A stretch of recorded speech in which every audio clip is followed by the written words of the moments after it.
Hello friends, स्वागत है आपका आपके अपने चैनल पर। तो चलिए फ्रेंड्स स्टार्ट करते हैं। आज हम लोग देखेंगे जो 31 तारीख को 2021 में पूछा गया था, जो ऑनलाइन सीटेट पेपर हुआ था, एसएसटी के प्रश्न हम लोग देखेंगे कि किस प्रकार के प्रश्न पूछे जा रहे हैं ऑनलाइन पेपर में।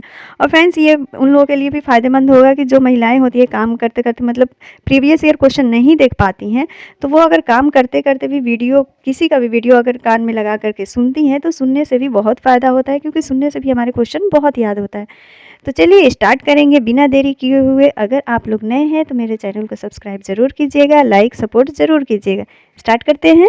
आंसर देते रहिए साथ साथ में। देखिए पहला क्या है, पूछा है कि हड़प्पा निवासी संबंध रखते हैं। जो हड़प्पा के निवासी है वो किस युग से संबंध रखते हैं? कांस्य युग से, तांबा युग से, पीतल युग से या लौह युग से? तो अगर हड़प्पा निवासी के बारे में पूछ ले तो वहाँ पर आंसर क्या कर देना है? कांस्य युग। कांस्य युग को लगा देना है और आगे बढ़ना है। आगे देखते हैं क्वेश्चन। देखिए अगला क्वेश्चन है, अल हिंद किताब किताब को किसने लिखा है? अल हिंद किताब को किसने लिखा है? अल इदरीसी, अल बुरूनी, अल जरूनी। देखिए कंफ्यूजन करने के लिए, जरूनी, अल दुहैल, तो किसने लिखा है अल हिंद किताब? तो ये अल बुरूनी लिखे थे, जो 1000 वर्ष पहले भारत आए थे और उन्होंने तालाबों पर भी एक पुस्तक लिखी है। तो इसका आंसर क्या हो गया? अल बुरूनी। अगला क्वेश्चन है, निम्नलिखित को सुमेलित कीजिए। देखिए कुछ नृत्य शैली दी हुई है और राज्य दिए हुए हैं। तो अगर आप लोग को नृत्य और शैली ये सब याद होगा तो आप लोग जरूर कर सकते हैं। अगर एक दो भी आता है तो हम लोग क्या करते हैं? टिक आउट कर सकते हैं। तो चलिए देखते हैं। देखिए कथक, कथक कहाँ की नृत्य है?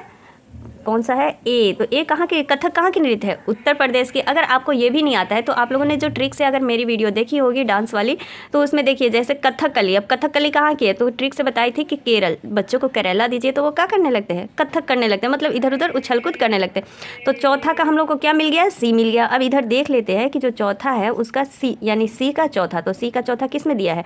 केवल बी में दिया है। देखिए चौथा का सी जो है केवल किस में दिया है? बी में दिया है। अब आगे भी देख लेते हैं। मान लीजिए इसका ये हो गया। अब कुच्चीपुड़ी, कच्चीपुड़ी कौन खाएगा भाई? जो अंधा व्यक्ति होगा वही तो कच्चीपुड़ी खाएगा।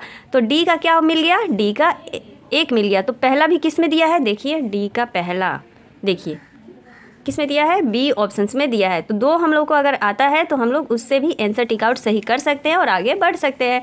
तो इसका आंसर क्या हो गया? बी हो गया।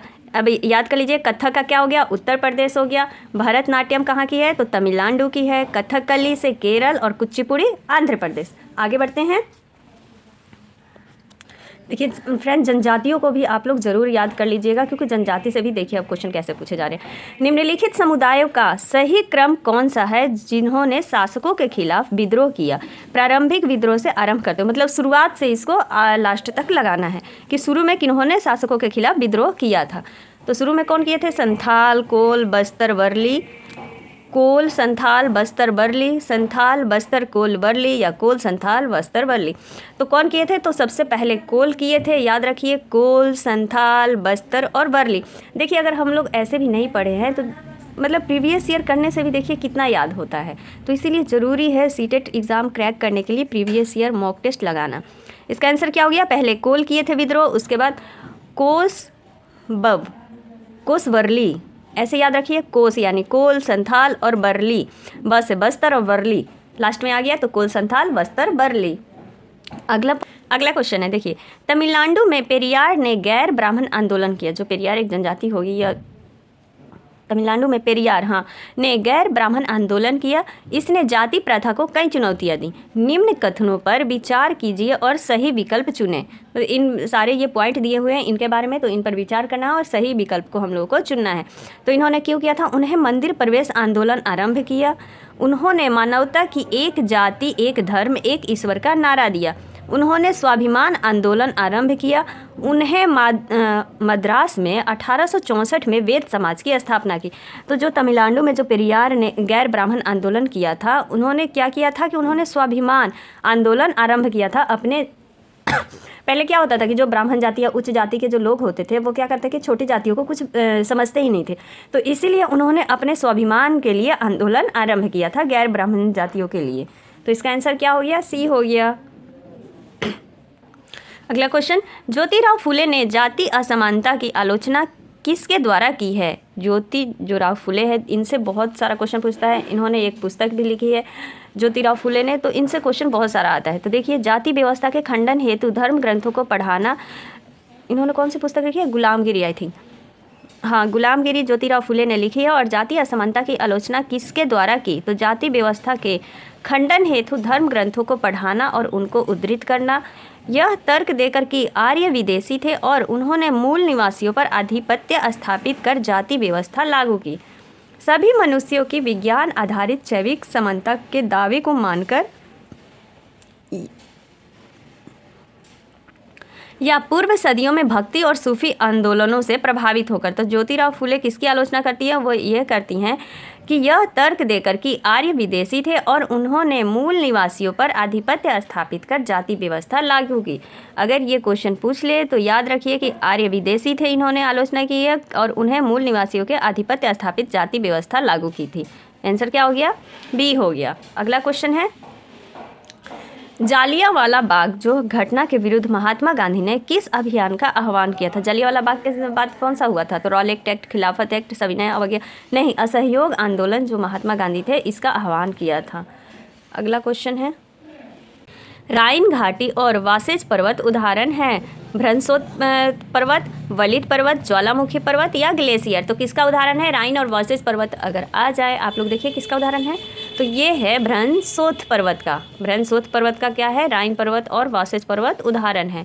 आगे बढ़ते हैं, निम्नलिखित में से कौन सा रेगिस्तान का उदाहरण है? सुंदरबन, पूर्वी घाट, लद्दाख या सह्याद्री? तो लद्दाख जो है इसको ठंडा रेगिस्तान भी कहा जाता है। ऐसे भी पूछ लेगा कि ठंडा रेगिस्तान भारत को किसको कहा जाता है? तो लद्दाख को कहा जाता है। और इसका आंसर क्या हो गया? लद्दाख हो गया। दिए गए कथनों के आधार पर वायुमंडल की परत को पहचानें। देखिए, यह परत बादलों एवं मौसम संबंधी घटनाओं से लगभग मुक्त होती है। मतलब मौसम संबंधी घटनाओं से क्या होती है? मुक्त होती है। इसमें ओजोन गैस की परत होती है। तो ओजोन गैस से तो आप लोग समझ ही गए होंगे कि ये कौन सा मंडल होगा? वायुमंडल, मध्य मंडल, क्षोभ मंडल तथा समताप मंडल। तो कौन सा मंडल है? समताप मंडल है, जिसमें ओजोन गैस की परत पाई जाती है। अगला क्वेश्चन देखिए, अगला क्वेश्चन, निम्न कथनों पर विचार कीजिए तथा सही विकल्प का चयन कीजिए। एक क्या बोल रहा है कि यदि वायुमंडल में वायु व वायु दाब उपस्थित ना हो तो मनुष्य जीवित नहीं रह सकता। ये तो बात सही है। वायु हमारे शरीर पर उच्च दाब के साथ बल लगाती है, उसी तरह हमारा शरीर भी विपरीत बल लगाता है। ये भी बात सही है। तो देखते हैं क्या सही होता है। दोनों ए तथा बी सही है तथा बी जो है ए की सही व्याख्या करता है। दोनों ए बी सही है किंतु बी जो है ए की सही व्याख्या नहीं करता। नहीं, यहाँ पर व्याख्या करता है, क्योंकि देखिए जब हम चंद्रमा पर जाते हैं तो वहाँ पर वायु दाब हमारे शरीर का क्या होता है कि बिल्कुल नहीं लगता है। तो क्या होता है? हम उड़ने लगते हैं। लेकिन जो पृथ्वी पर रहते हैं तो हमारा उच्च दाब बल भी लगता है और उसके विपरीत शरीर भी हमारा बल क्या करता है? लगाता है। तो यहाँ पर जो है ए की व्याख्या, बी जो है ए की व्याख्या पूरी तरह से कर रहा है। तो इसका आंसर क्या हो गया? ए हो गया कि वायुमंडल में वायु दाब उपस्थित ना हो तो मनुष्य जीवित नहीं रह सकता है।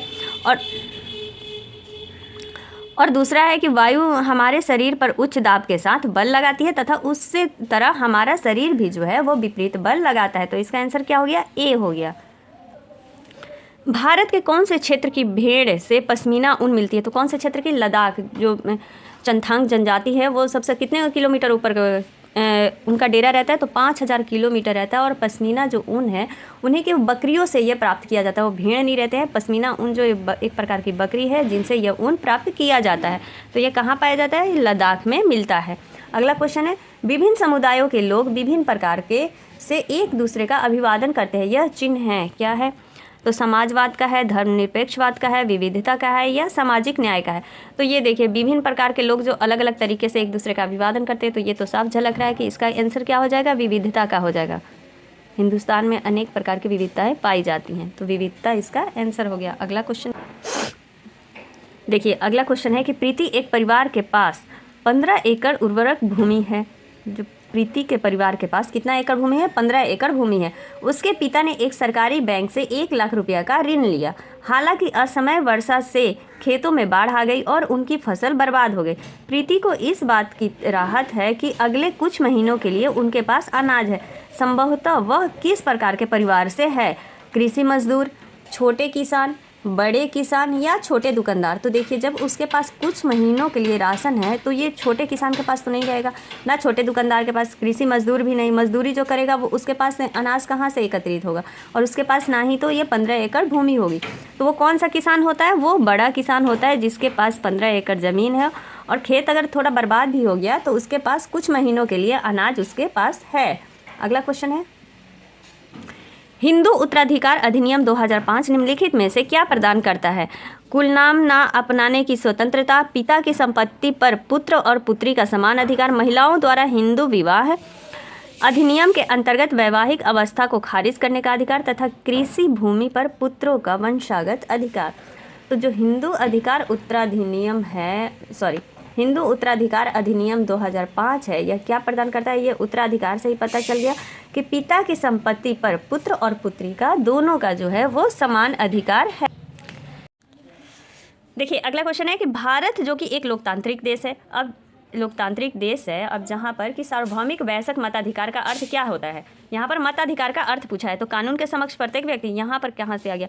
विकलांग बच्चों को विद्यालयों की मुख्य धारा में। अब देखिए मताधिकार का मतलब ये विकलांग बच्चों और मुख्य धारा में सम्मिलित करने की शिक्षा, ये भी गलत हो गया। ऐसे ही आपको हटाते जाना है नेगेटिव पॉइंट को। 18 साल से सिर्फ महिलाओं को, देखिए एक झटके में पढ़ना, उम्र की महिलाओं को मत देने का अधिकार है। अगला है प्रत्येक व्यक्ति जो 18 साल से, तो देखिए यहाँ पर ये सही आंसर मताधिकार का अर्थ बता रहा है कि जो प्रत्येक व्यक्ति है वो 18 साल से ऊपर की उम्र का है, उससे मत देने का अधिकार है, चाहे वो किसी भी समाज का हो, चाहे वो उसकी आर्थिक पृष्ठभूमि कैसी भी हो, गरीब है, लूल्हा है, लंगड़ा है, चाहे जैसे भी हैं, मतलब दिव्यांग है, उन्हें सभी को मत देने का अधिकार है जो कि 18 साल के हो चुके हैं। इसका आंसर क्या हो गया? डी हो गया। अगला क्वेश्चन है उच्च शिक्षा हेतु लड़कों व लड़कियों को विभिन्न विषयों को चुनने के लिए इसीलिए समाजीकृत नहीं किया जाता क्योंकि उनमें उस विषय के लिए अभिवृत्ति पाई जाती है, बल्कि उन्हें अपने लिंगानुसार विषयों को आत्मसात करने व चुनने के लिए तैयार किया जाता है। इसे निम्न रूप में कैसा देखा जाना चाहिए? तो अब ये देखिए भाई, यहाँ पर ये क्या कह रहा है कि उच्च शिक्षा तो लड़कों और लड़कियों को विभिन्न विषय को चुनने के लिए, या फिर सामाजिक में, जैसा कि अगर वो लड़की है तो यही चुनेगी या लड़का है तो यही चुनेगी, तो यहाँ पर ये क्या किया जा रहा है? उसका करने व चुनने के लिए तैयार किया जाता है। तो इसे निम्न रूप से देखा जाएगा: भेदभाव, हनन या उल्लंघन, रूढ़िवाद धारणा या यौन शोषण। गाड़ी की आवाज़ है। देखिए फ्रेंड्स, तो इस क्वेश्चन में क्या दे रहा है कि उन्हें लिंगानुसार विषयों को आत्मसात करने के लिए, तो यहाँ पर साफ साफ ये दर्शाया जा रहा है कि लिंग के अनुसार, यानी लड़का है तो ये लेगा, लड़की है तो ये भेदभाव नहीं है। यहाँ पर ये रूढ़िबद्ध धारणा आ गई, उनका हनन भी नहीं किया जा रहा है। यहाँ पर क्या आ सकता है, किस रूप में देखा सकता है? तो इसको रूढ़िबद्ध धारणा के रूप में देखा जा सकता है, यानी ये स्टीरियोटाइप प्रश्न बन रहा है कि हाँ यहाँ पर क्या हो रहा है, बच्चों में जो रूढ़िबद्ध धारणा है जो पहले से चली आ रही है कि लड़के ये कर सकते हैं, लड़कियाँ वो कर सकती हैं, तो ये रूढ़िबद्ध धारणा है। तो ऐसे में ही सारे प्रश्नों के प्रीवियस ईयर क्वेश्चन लाती रहूँगी, आप लोग पूरा वीडियो ज़रूर देखिएगा। अगर आप लोग काम करते करते भी ये सारे वीडियो देखती हैं तो आप लोग को बहुत फ़ायदा होगा, क्योंकि सुनी हुई चीज़ें हम भूल नहीं पाते और एग्ज़ाम में अगर वो क्वेश्चन रिपीट हो जाता है तो उसका आंसर हम करेक्ट कर सकते हैं। और वीडियो देखने के लिए आप सभी का धन्यवाद।